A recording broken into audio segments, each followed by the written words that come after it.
Hi everyone, I'm Ixalan, and it's Saturday. That means it's time for Nitsa Notes, my weekly vlog series about limited magic. We're in the early stages of Lost Caverns of Ixalan Limited, and as usual at this early point in the format, I like to do a video where I talk about my 5 early takeaways. This video is sponsored by Wizards of the Coast as part of the MTG Ambassador program. If you want to get your hands on some Lost Caverns of Ixalan boosters or other product, check out my link in the description.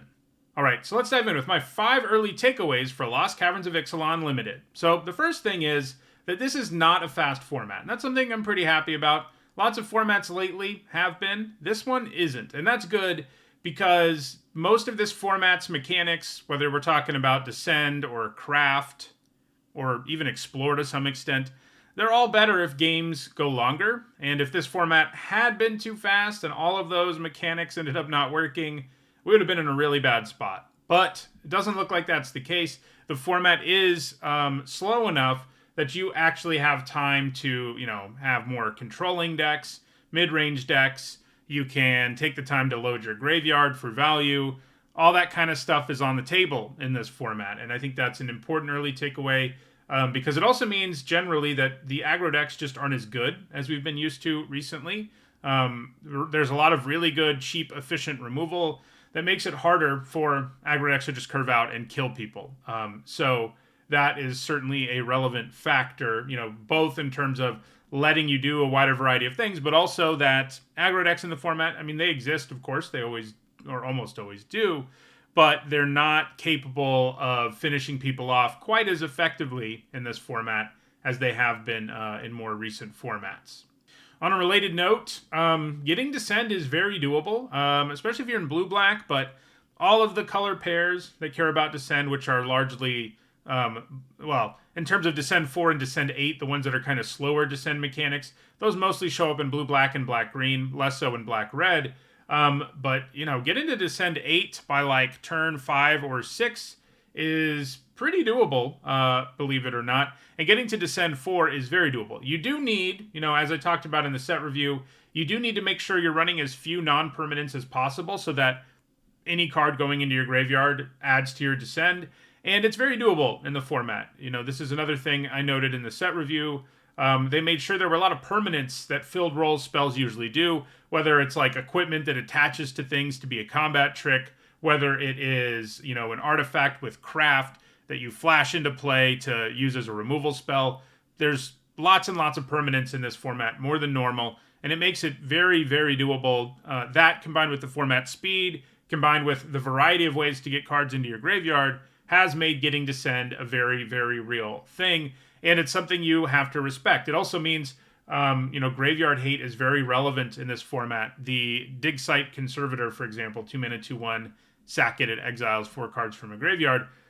Those cards really matter in this format because there are so many graveyard decks. Even if you're not playing against a, all-in Descend deck, there are going to be, enough people interested in crafting using cards in their graveyard that kind of graveyard hate's good against pretty much everyone. So, graveyard stuff is very much on the table, very accessible in the format. And because of that, you need to make sure you're packing a little bit of graveyard hate, and it's not hard to do. They made sure there was some because descending is so doable in the format. Next, let's talk about another mechanic in the set that I've already referenced a few times that is also very powerful, and that's craft. If you just took every card with craft that was in your colors, you're pretty likely to do reasonably well. On average, the craft cards are just really good, and that's because so many of them generate 2-for-1s, because they draw you a card on the front, they're removal on the front. Frequently they just give you things, 2 cards worth of value with a single card, and that often wins limited games. And games generally go long enough for you to get to the point where you can craft, whether you're doing it with stuff from your graveyard or you're giving up one of the treasure or map tokens in this format. You're going to find yourself, very capable of crafting. Even the cards that have really high craft costs, like Clay Fired Bricks, a card I really liked in the set review and has pretty much played out the way I expected it to. It's a very powerful uncommon. On paper, a lot of people in the set review thought I was overrating this card because it's kind of slow, and it is. But the front side is a good example of what can make these so good, and that is it draws you a card up front, right? So that's great. Sure, it's a plains, but it makes sure you hit a land drop. You don't always need your land drop, but it makes sure you can get there. And it gains you some life, which gives you a little bit more time to get to the point where you can craft for 7. And once you craft for 7 with this thing, games are usually just over. And that's, they're not all quite this powerful. Clay-Fired Bricks is one of the best examples of this, but so many of them generate at least 2 cards of value. Even if you have to wait until the late game to get a creature out of it or whatever, they're all worth it, and you can often give up something that's not that valuable or important.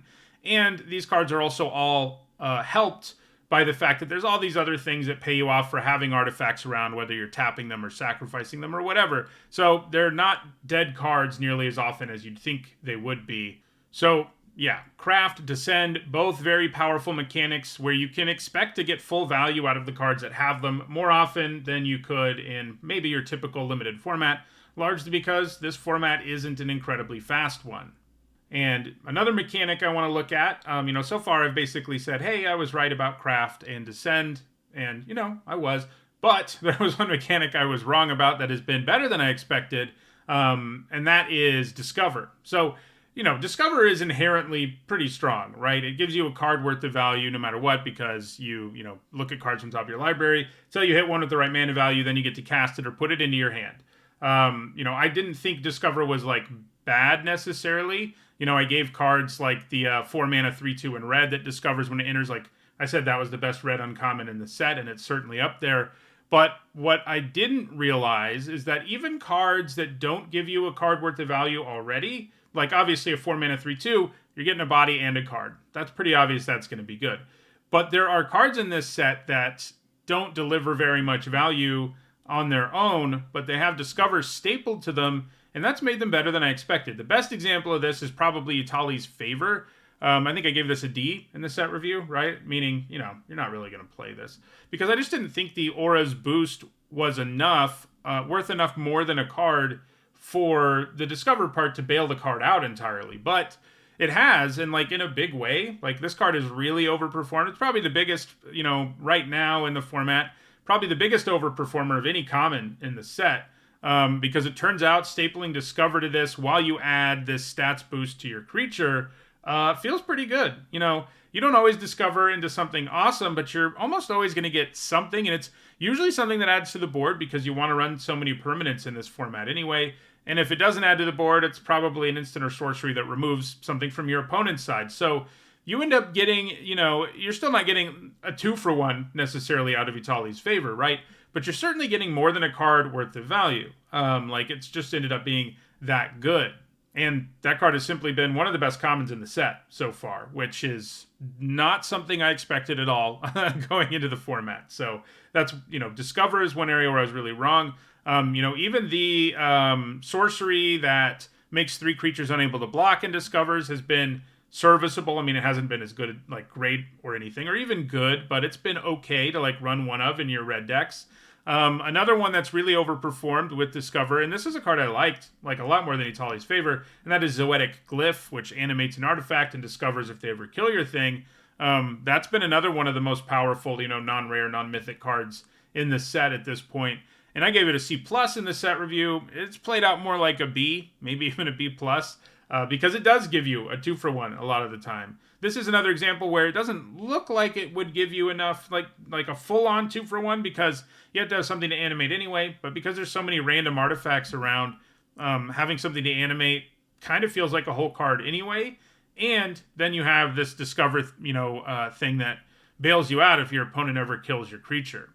I'm not saying every card with Discover is good. There are a couple that I thought were bad in the set review that are, like Buried Treasure and Zoyoa's Justice. These both just don't really do enough. They don't do anything other than Discover, basically. And that's not really enough in the format. So don't, it's not quite like Craft, where you'd be right 80% of the time if you just took cards with Craft out of booster packs.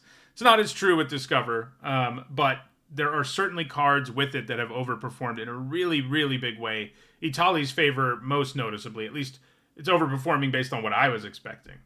So the last thing is that this set is largely a synergy set. Most decks tend to be made up of payoffs and enablers. for your deck to be at its best, it usually needs some of that going on. And I think this is reflected by a lot of cards that, like in a regular format, would just be like, okay, like Tinker's Tote is the example that comes to mind the most for me. Like, this card just does so much in this format because getting 3 artifacts out of 1 card gives you so much value. Because, you know, whether you're in blue-white, which wants to craft generally, or you're in red-white, which wants to be tapping these artifacts for value and going wide with creatures, or black-white, which wants to be sacrificing artifacts, like, this card just checks the box for all of those decks, and it ends up being a pretty high pick. You know, if you took this card and put it in random format that doesn't care about artifacts or anything, you know, a 3-mana card that makes 2/1/1s just wouldn't be that good, even with the life gain on it. Like, it would be a card that wouldn't even make the cut a bunch of the time, right? But in this format, it's one of the best commons. I mean, it just does everything you need a card to do in this format for your white decks to be sort of firing on all cylinders. So generally speaking, to get full value out of, you know, what you've got going on, a lot of the time you're really going to want to have synergy. Whether it's artifact synergy, graveyard synergy, those are the really big, broad types of synergy in the format. And getting those is very, very doable. So those are my 5 early takeaways for this brand new limited format. Next week, I'm going to go a little deeper on stuff I got wrong and talk about 10 cards that I was wrong about in this format. Already gave you a little bit of a preview of that by talking about Italy's Favor, but there are, of course, more cards that I was wrong about before ever playing with the format, and that's what we'll talk about next week. Just a reminder, this video was sponsored by Wizards of the Coast as part of the MTG Ambassador Program. If you want to get some draft boosters or other Lost Caverns of Ixalan product, check out the description and use my link. Thanks for watching.